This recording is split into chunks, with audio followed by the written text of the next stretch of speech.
ദൈവത്തിൻ്റെ കരുണ ഞങ്ങളിലേക്ക് ആവശ്യിക്കണം കർത്താവ്. രോഗികളെ ഇപ്പോഴും ഈ പ്രാർത്ഥന കൊണ്ട് സൗഖ്യപ്പെടണം.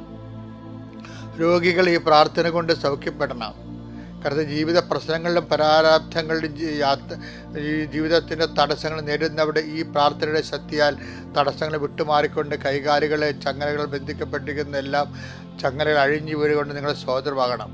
കർത്താവിനെ അറിയുന്നതനുസരിച്ച് സത്യം നിങ്ങൾ അറിയുകയും സത്യങ്ങളെ സ്വതന്ത്രമാക്കുകയും ചെയ്യുമെന്ന് പറഞ്ഞ വചനത്തിൻ്റെ അകമ്പടിയോടെ പ്രാർത്ഥിക്കുന്ന കർത്താവെ, ഇപ്പോഴും പ്രാർത്ഥിക്കുന്ന മക്കളെ ക്രിസ്തുവിനെ അറിഞ്ഞ് ജീവിതത്തിൻ്റെ പ്രശ്നങ്ങളിൽ നിന്ന് സ്വതന്ത്രരായി കർത്താവെ സുവിശേഷ മുന്നേറ്റം നടത്താൻ അങ്ങയുടെ മക്കളെ ആശീർവദികൾ പ്രാർത്ഥിക്കുന്നു. കുടുംബകലഹമുള്ളവരെ, കുടുംബത്തിൽ കേസിലിരിക്കുന്നവരെ, പറമ്പ് വിറ്റുമാറാത്തവരെ, അതുപോലെ സാമ്പത്തിക ബാധ്യതയുള്ളവരെ, കുഞ്ഞുങ്ങളുടെയും കുട്ടികളുടെയും പ്രശ്നങ്ങൾ അനുഭവിക്കുന്നവരെ, ഇങ്ങനെ എല്ലാ തരത്തിലും വേദന അനുഭവിക്കുന്ന കടകമ്പോളങ്ങളിലും വ്യാപാര വ്യവസായങ്ങളിലും ജീവിതയാത്രകളിലും ഏതിനെക്കുറിച്ചാണോ ആരെക്കുറിച്ചാണോ ഭയമുള്ളത്, ആ ഭയങ്ങളെല്ലാം